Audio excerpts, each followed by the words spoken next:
So I'm Father David. It's just such a joy to be here with you, definitely. Thank you so much. And it's great to also experience, Benedictines leading Ignatian prayer. Awesome. And actually, I put a good word in for that way of praying. I'm not here to talk about this, but I do Ignatian prayer, that form of imaginative prayer, every day. That's how I pray, actually. And I love it. Well, I say I love it.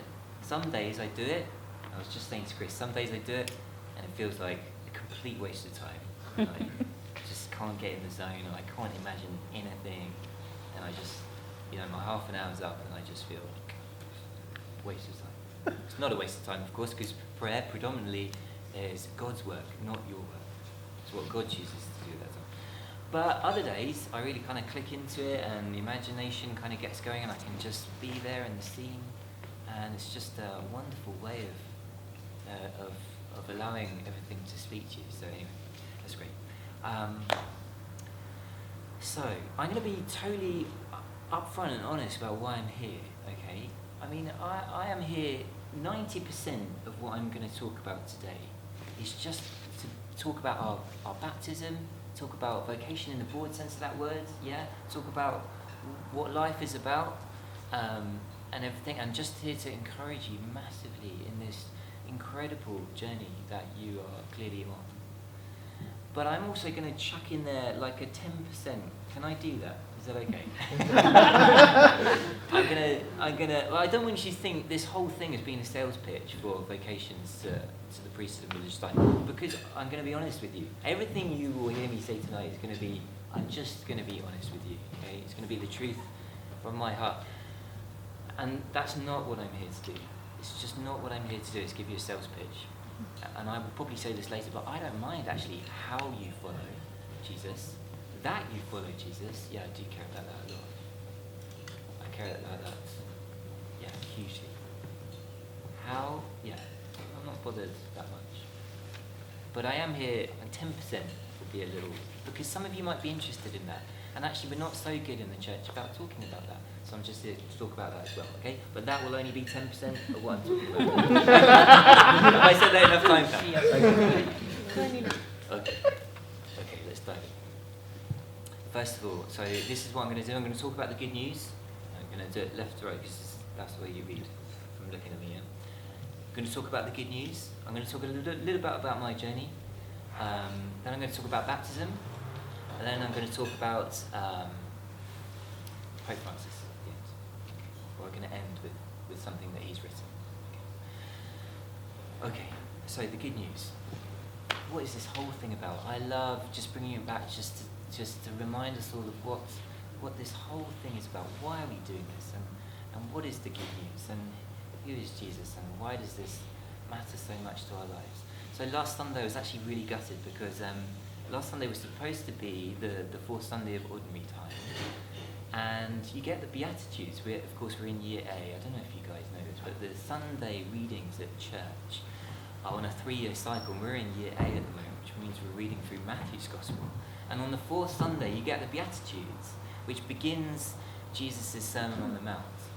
And I was so looking forward to preaching on the Beatitudes. I was really looking forward to it. I know that's a really nerdy thing, but that's the kind of thing I get excited about these days. I was excited about preaching about the Beatitudes. But then, the presentation of the Lord, which usually is celebrated on the 2nd of February. And do you know what that feast day is all about? So we ended up celebrating it on the Sunday. Do you know what the presentation of the Lord? Give me a few nods if you know what I'm talking about. Okay, so that feast day happens on the 2nd of February. But because the 2nd of February fell on the Sunday this year, it replaced the fourth Sunday of Ordinary Time. So we didn't have the Beatitudes on Sunday. Instead, we had the presentation of the Lord in the temple, which commemorates the moment that Mary and Joseph brought Jesus to the temple 40 days after his birth to present him to the Lord. Okay. But I was gutted not to preach on the Beatitudes.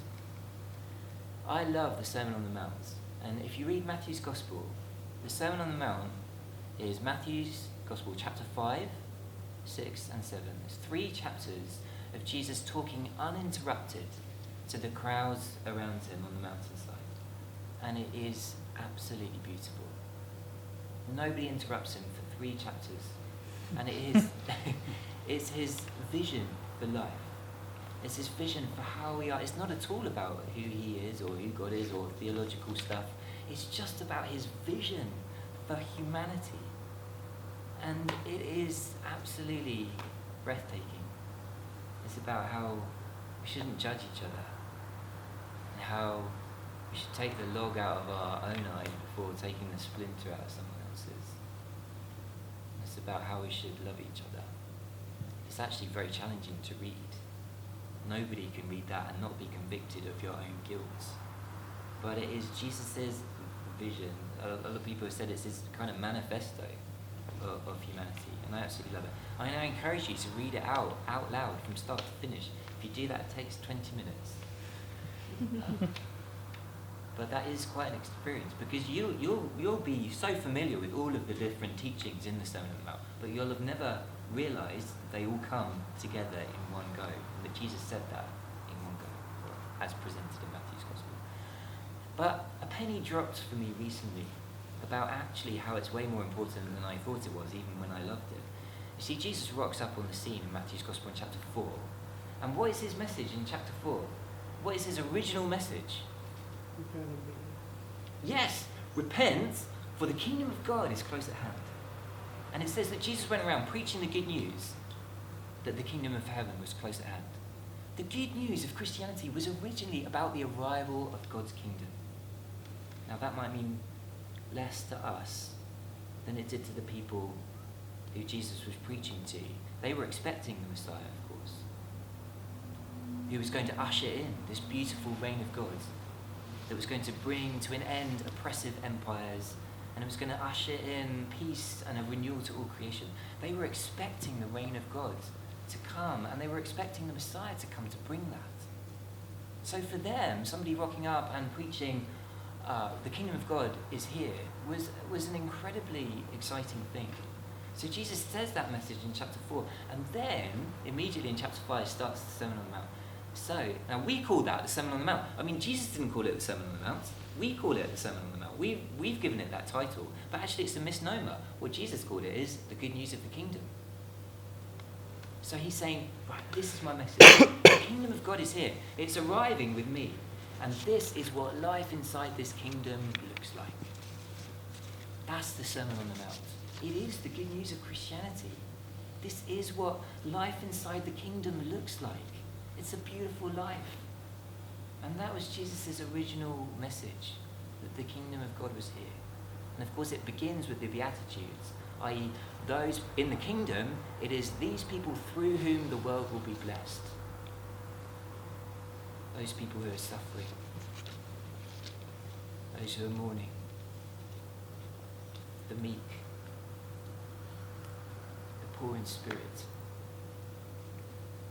What a beautiful message that is. And I never realised how those two things were so connected, but they are. Chapter 4 runs straight into chapter 5. So that's what's going on. And Matthew, of course, is absolutely obsessed with the kingdom. He mentions the kingdom of God, that phrase, sorry, I'm wrong. He mentions kingdom of heaven, 32 times in his gospel. His gospel is all about what this kingdom is and what it isn't.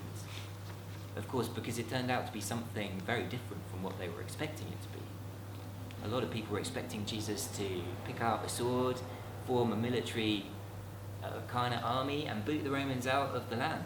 That's what they predominantly thought the Messiah was going to do, liberate the land from oppression. But sooner or later it became clear that Jesus didn't come to do that. And the kingdom of God was something else.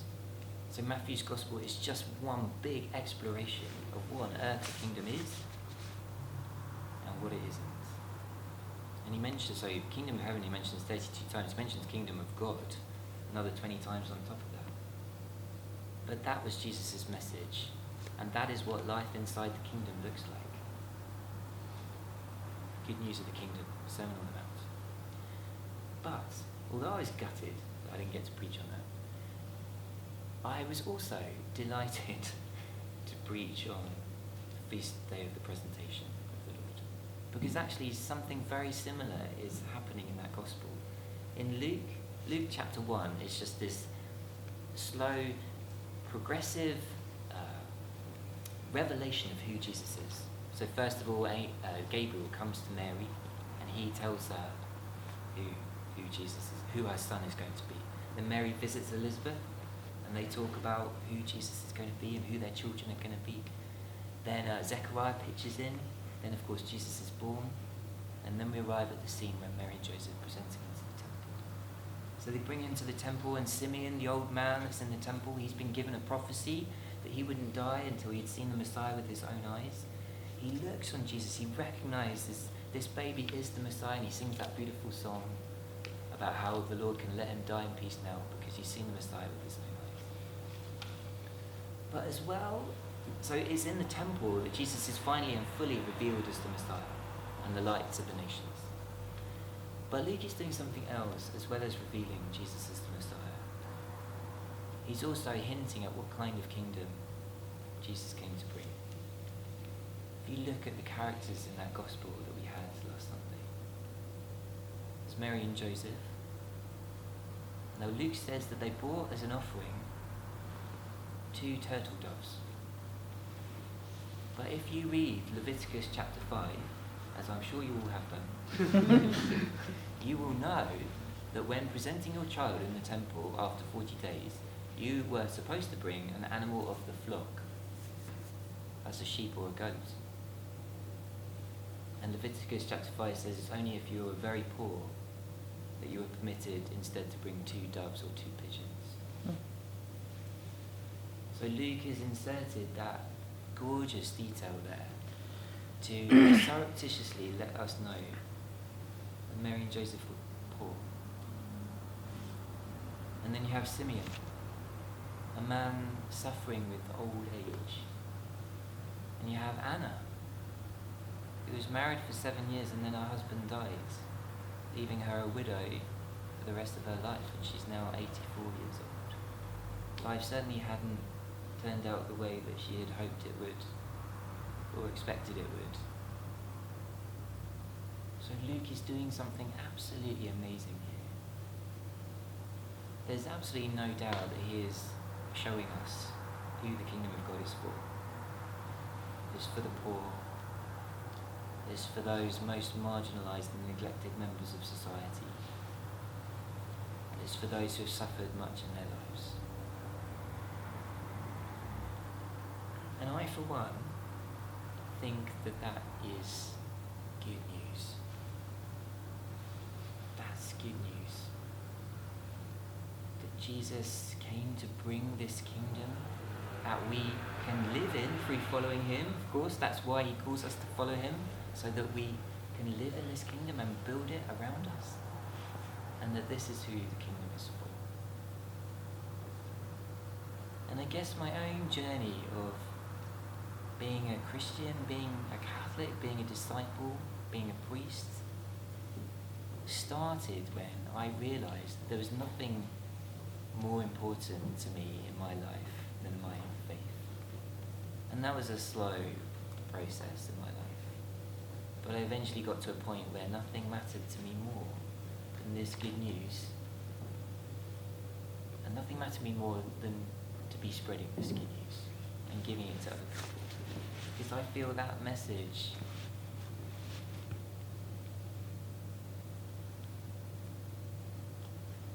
needs to be in people's lives. People are yearning. People are actually yearning for that good news. Jesus gave us that good news to give to other people. So that's where my journey started. I do want to talk about baptism, because actually I think baptism is by far and away our first and most important vocation. And actually that is absolutely bona fide Catholic teaching. It's in here, which I'll talk about that. Baptism is by far and away the first and most important vocation that we have. But I'm going to talk about that in a minute. Okay? I just want to talk about me journeying to priesthood, which is less important, but in a sense that kind of came first to me. I mean, because nobody ever explained to me what on earth Christianity was about. I just had to find it out, which was really annoying because it took me Years. It took me years. I've only learned some of this stuff recently, and I feel like, oh my God, it's taken me so many years to find out. To finally, all the jigsaw pieces have kind of, and they're still falling into place. And I guess they will be for the rest of my life. But funny enough, it took me become a priest before I realised what my baptism was all about. I only found out what my baptism was all about after I'd become a priest. Nobody ever told me what my baptism was about. So I will tell you. So there's no excuse. But this was my journey to priesthood. Yeah, I had this gradual realisation that nothing mattered to me more. And then I was at university. It's a long story. I won't give you the whole story, but this is just a snippet. I was at university second year, and I had this annoying little thought that maybe I should become a priest. And believe me, when that thought first entered into my mind, I could not think of anything worse than being a priest. Believe me, no offence. Or to myself. But, I just couldn't think of anything worse. And I definitely didn't want to do that. But anyway, I went on a vocations weekend that, I'm sure some of you have heard little bits of this before. So again, I'm sorry if I'm repeating myself, but it's just my story, okay? But it was one of the vacation weekends that the diocese ran. Paul Turner was the vocation director at the time. And again, no offence to Paul. Paul's a great guy. I love him to bits. But my God, did I have an awful time at that weekend? It was just so awful. It was so cringe, and there was nobody that was my age there, and there was very few people there to start with anyway. And I remember going home and thinking, right, God, thank God I can forget about that. It's definitely not for me. But then in my third year, I can only describe it as an annoying little thought came back. And so I kind of found myself signing up to another one, even though I remembered that at the end of that one, I thought, no, I can definitely forget about this. It's not for me. So I went on another one, and again, my mum picked me up from that one, and I can remember getting in the car, and again, I had an awful time, same experience. And I remember saying to my mum, right, thank God, I can definitely forget about that now, that's definitely not for me.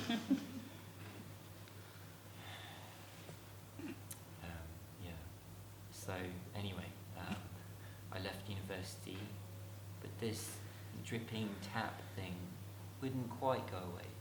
And I remember I was in South America travelling with my sister. I was kind of working for part-time for social services at the time after uni and wondering what to do with my life. And I was in South America. And I did the Inca Trail, which is like 3 or 4 days of hiking in the Andes, and then you get to Machu Picchu. That was all great, but I was a complete rookie at this, and nobody prepared me for this thing that I was going to do. So I found myself shivering. So in the day, in the Andes, of course, because you're so high up, it's gorgeous. It's just baking hot. You've got the sun baking down you. It's just wonderful. But then at night, because you're so high up in the Andes, the temperature just completely plummets. It's absolutely freezing, and I had like this summer sleeping bag. So I spent 3 nights, I kid you not, shivering with a random guy snoring next to me, which does not help. And I got no sleep whatsoever. I got to Machu Picchu, met up with my sister again. She had done it before, so then we met up afterwards. We took an overnight flight to Buenos Aires, and I didn't get much sleep on the plane. So I arrived in Buenos Aires.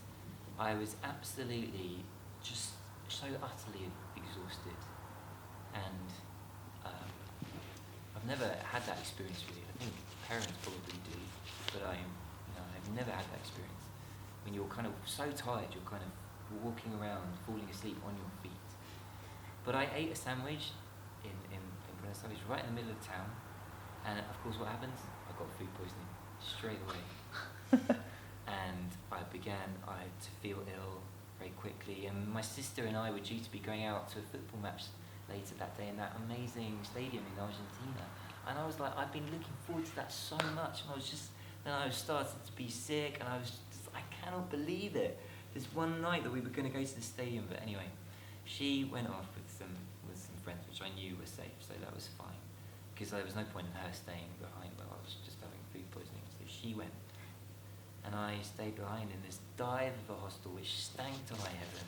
There was the bed and there was the toilet like right next to it, which just, the smell was just, and I was the illest I have ever been in my entire life. chundering way. And you know what? I think the Lord almost had to get me to that point for me to agree to this whole enterprise, because I was so ill, and yet in the middle of the night I had this kind of moment of just perfect clarity in my life. And it's not like the Lord spoke to me in an audible voice, no, but I just knew deep in my heart that this was what he wanted me to do. And I read in a book years later, I can't remember which book or where I read it, but I read that there's a perfect clarity which comes with an exhausted mind. And I think that's so true.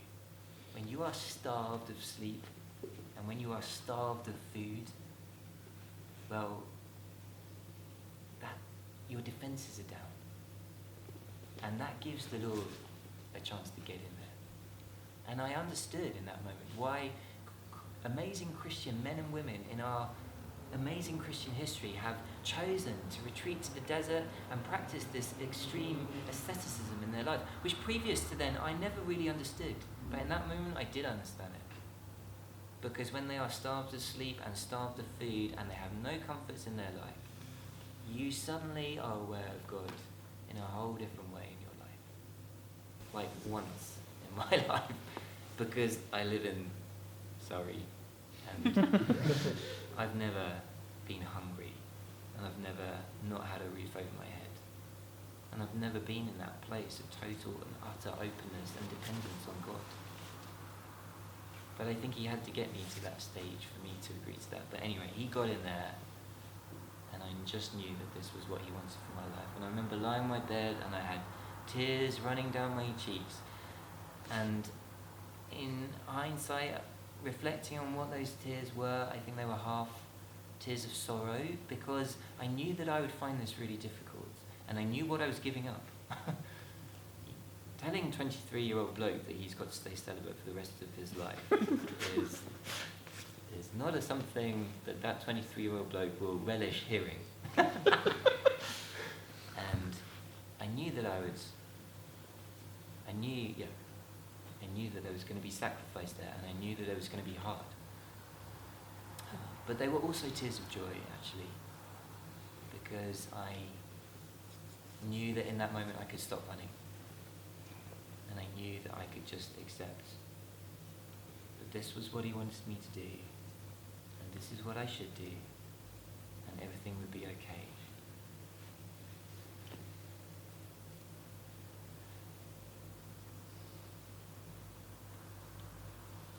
And it was okay. And it has been okay. I'll come on to that in a minute. But I want to talk about baptism. It took me years to understand what on earth is going on in baptism. But let me explain to you what's going on in baptism. Baptism is actually a violent thing. Don't think it's a nice thing. It's not a nice thing. It is a nice thing. I'll explain. But the symbolism is violence. So these days when we baptise an infant, or indeed an adult, we gently pour water over their heads 3 times, yeah? We've all seen that happen. Lovely. In the early years of Christianity, what did they do? I'm sure you know this as well. They didn't do that. They used to fully immerse somebody under the waters of a river, yeah?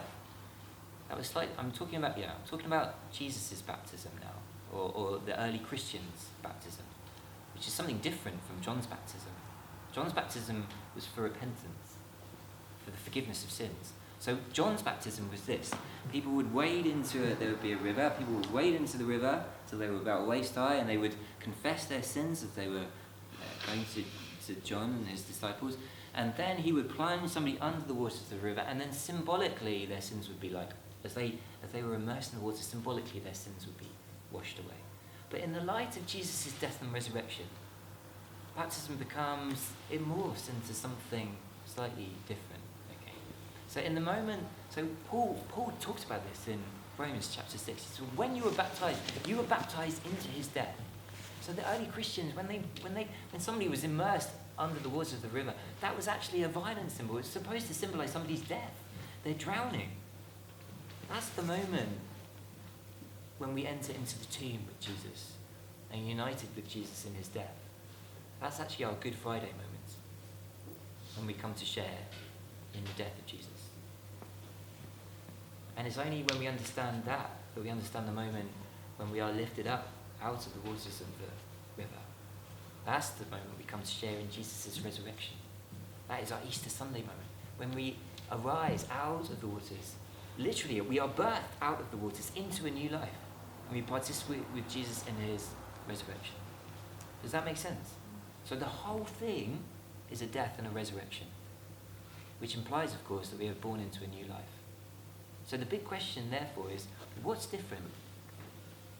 This new life that we are born into, well, what's different about this new life that's different from the old life?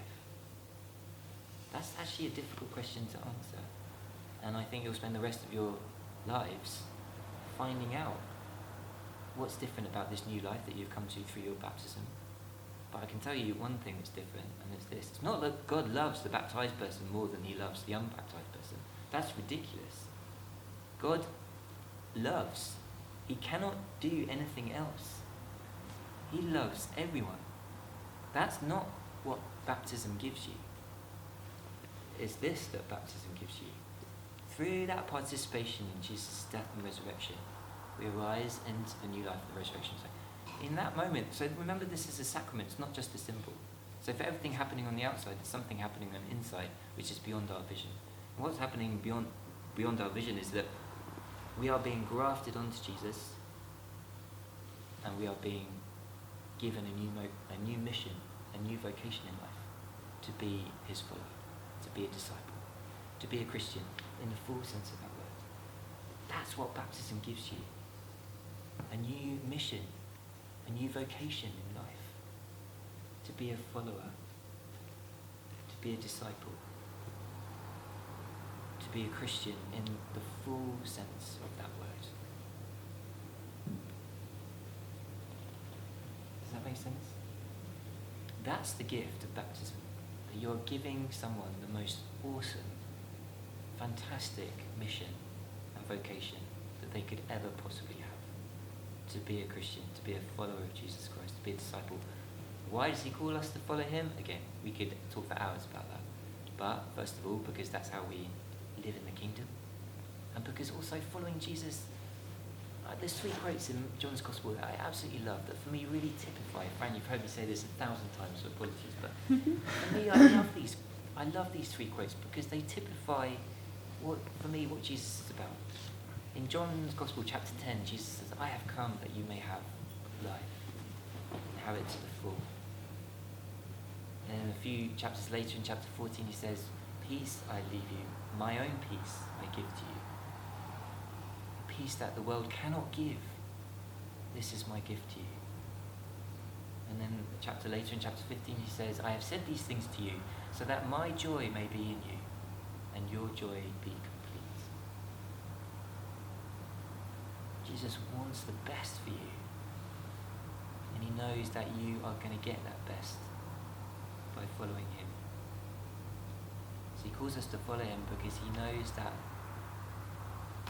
the things that you desire in the deepest part of your heart, you will find in him.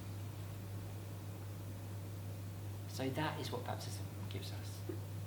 So I repeat that little phrase that I said at the start. How long have I got, by the way? Can I go on? Yeah. Just go like that to me, Christian. When I've said enough, just go.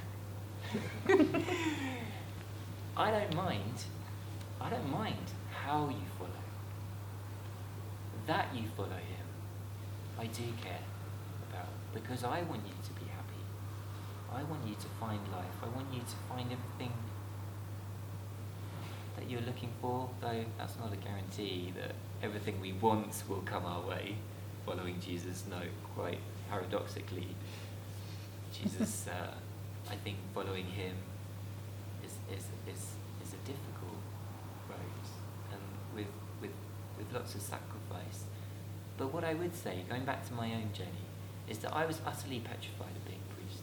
I thought it would be boring. I thought people would think I was weird. I felt like I wasn't going to be able to be myself, that someone was going to kind of pour me into into a clerical shirt, and that was just going to be who I was for the rest of my life. And I had so many fears, and yet actually it's been the most incredible adventure of my entire life. In 2010, the BBC did a poll of the different levels of happiness in various jobs and professions up and down the country. There were 286 different jobs and professions in this poll. And I know it's difficult to measure happiness, but there is a statistical way of measuring people's well-being and happiness. There has to be for all of these different polls. So do you know, out of the 286 different professions and jobs, do you know what the number one happiest job in the country was? Priests and vicars. And that to me is... Don't laugh. Oh, she's looking at me. That for me is proof of the crazy world that we live in. That there's the number one happiest job in the entire country and nobody wants to do it. How crazy is that? And so now I am, I'm entering into my 10% pitch here. Okay. I'm going to read to you from Pope Francis. And all I can say about my own story is that I think for me, it's been, if I'm honest, it's been 1,000 times more challenging and difficult than I ever thought it would be. It has honestly been the most challenging, difficult thing in my life. And I've had to dig really deep at times. And I've had to use all of the inner and outer resources that are at my disposal. My family, my prayer life, my everything. It has been one hell of a ride. And I'm sure it will continue to be one hell of a ride. But I can also honestly say it has been more exciting, enjoyable, adventurous than I ever dreamed it would be. And believe me, if you are thinking about going full time for Jesus now, in this day and age, there's one thing you won't be, and that is bored. Because it ain't gonna be boring.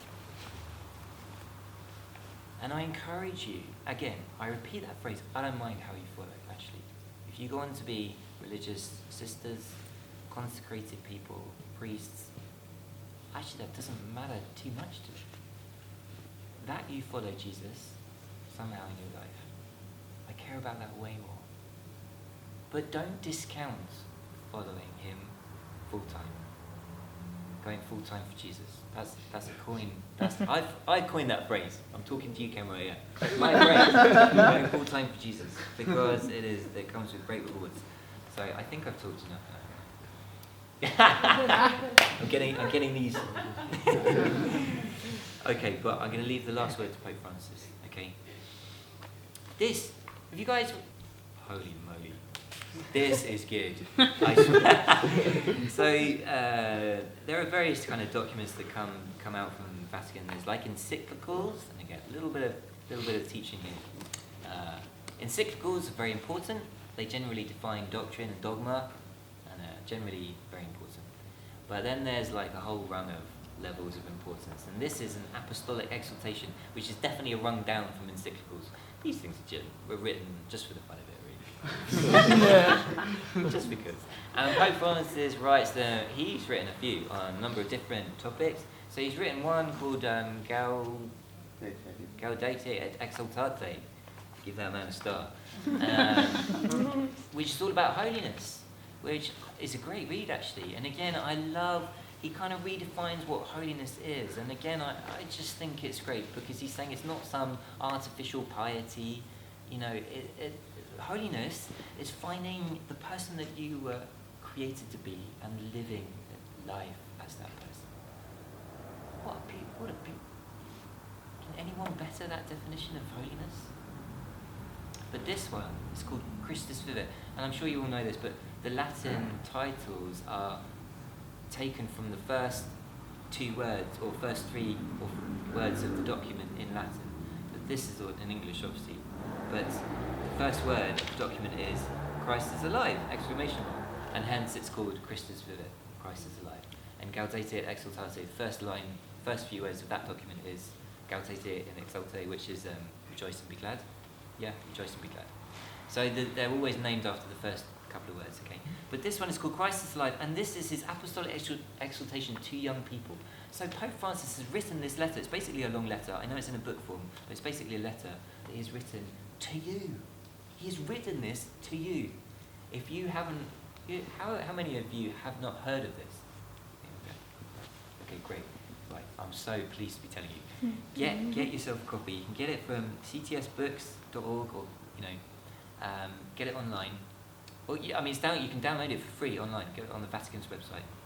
But I tell you what, this is a beautiful letter that he's written to young people. He's just poured his heart out and just said, right, this is what I want to say to you guys. So he's written this to you, and he talks about so many different things. And actually, I'm glad I remembered that. I was really inspired by little bits he said in here, because at one point he talks about young people in the Bible.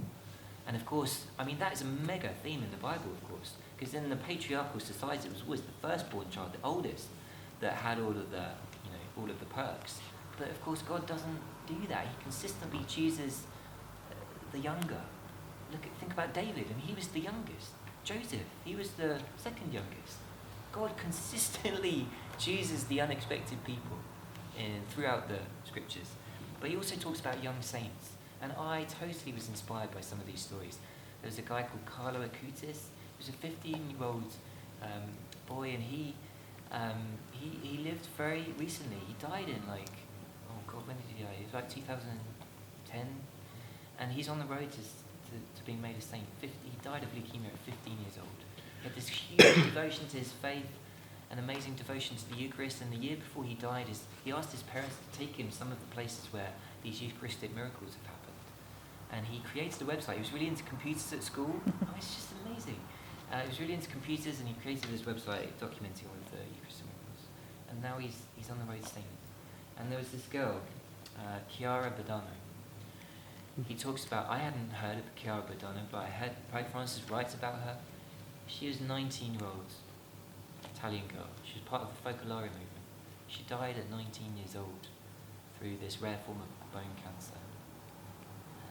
But again, has an amazing story, an amazing faith. Nothing, in a sense, extraordinary or spectacular. She was just this normal girl who enjoyed playing tennis, but she was devoted to her faith, and she was nicknamed Luce, which means light, because she was such a light in everyone's lives.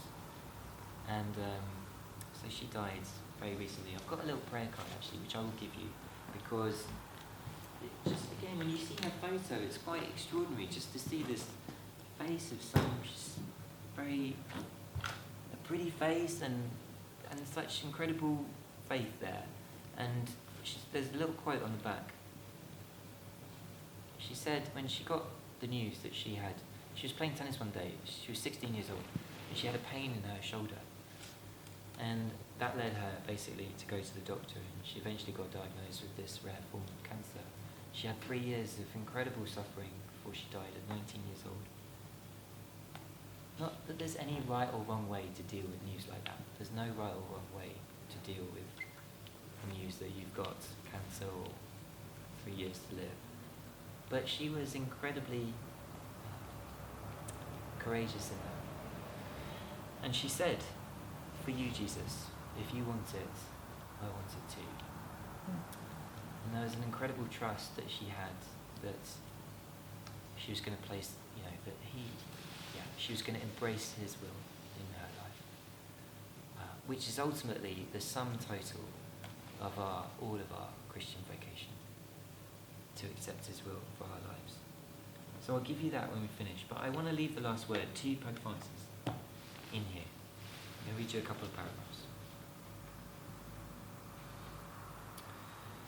So at the back, I mean, he does exactly the same as I've done. He pours out it. Well, I'm not saying I've done what he's done.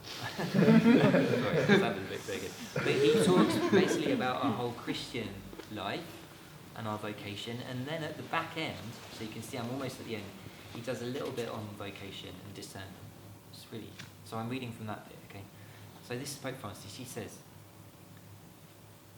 in discerning your vocation, do not dismiss the possibility of devoting yourself to God in the priesthood, the religious life, or in other forms of consecration. Why not? You can be sure that if you do recognize and follow a call from God, there you will find complete fulfillment. Many attractively packaged offers will come your way. They may seem appealing and exciting, although in time they will only leave you feeling empty, weary, and alone.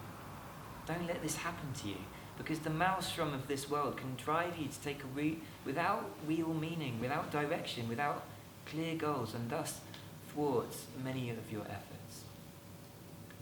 That is why I would remind you of the most important question of all. So often in life, we waste time asking ourselves, who am I?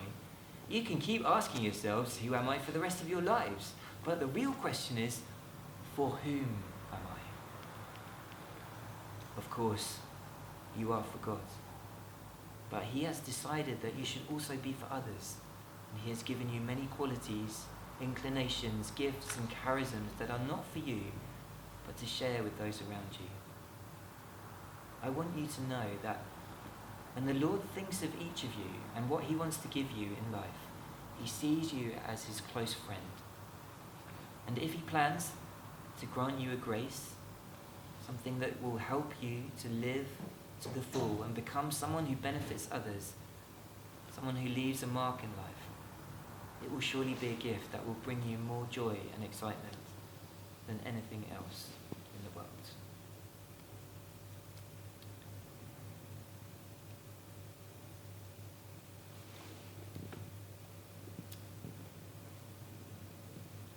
I came here today not to persuade you to go full-time for Jesus. That's stupid. I came here today to encourage you in the single most important mission and vocation that you have in life, that you were given at your baptism, to be a follower of Jesus and to make his kingdom come. That's a prayer we say all the time, thy kingdom come. But that is what being a follower is all about. So be encouraged, people, on that journey. And I'm very happy to give you my email address if you want me to be a point of contact for anything, okay? Or you can leave me your email address if you want to. But I've said enough.